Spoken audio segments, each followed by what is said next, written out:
Hello 11th class students. This is your chapter 12 tuple. In this class, I will discuss the solution of your assignment 1. Question number 1 is what is tuple?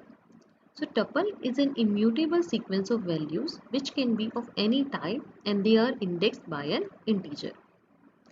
What are the difference between list and tuples? So the difference between tuple and list are the tuples cannot be changed unlike list and tuples use parentheses. Whereas list are square brackets. List use the square bracket.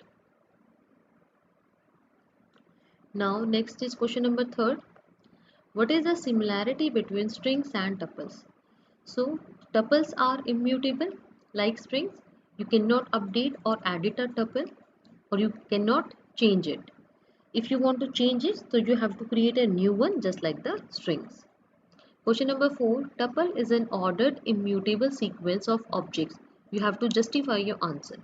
So tuple is an ordered sequence of objects as each element is accessed by its index and it is immutable as you cannot change the values in place. Even you cannot update or edit the tuple. Question number 5. Explain the tuple functions and method. So tuple function, these are the tuple function. You have to explain these. Question number 6. What do you understand by indirectly modifying tuples? So, we will indirectly modifying tuples by two ways. That is using tuple unpacking and using constructor function of list and tuples. And this is the example.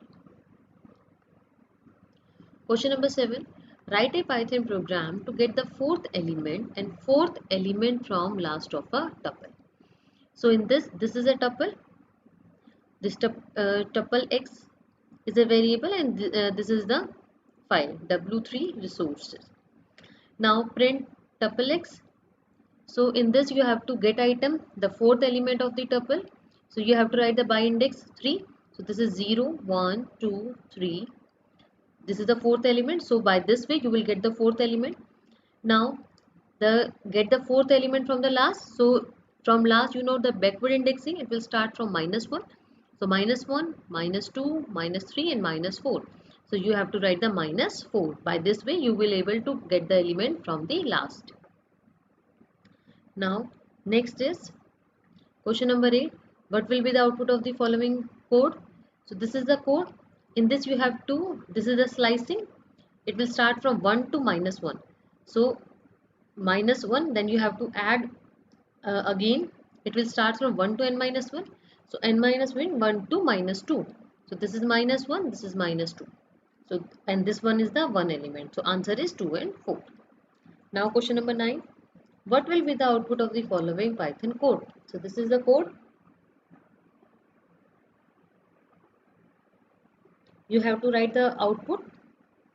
So for ti, for I in range 0 to len of t till step value is 2. Okay, so you have to start it from 0. So 0th element is 1, then 4, then 8, and then it will just print the value. Now question number 10. What will be the output of the following code? So in this a is equal to check, this is a tuple, n is 2. Now for I in range int n, a is equal to a comma, then you have to print the a, this one, this a will get print. So here the value of a, in this a it will print the complete value. So here you can see that double parenthesis will come, one is for this and one is for this check. So this result hold in a, again the loop will run. Now the value is this one, so again the value of this will assign in this a. So when this will check value assigned in the variable a, then again you have to insert, it will again inserted a parenthesis, so that the new parenthesis, this one will come. Okay, and then this parenthesis will come by a comma will be attached with this. So this loop run 2 times and each time the loop runs an extra parenthesis along with a comma that is added to the tuple as this. Okay, so these are the solution. So tomorrow I'll upload the test. So be ready for the test of chapter 12. Okay, so thank you and have a nice day.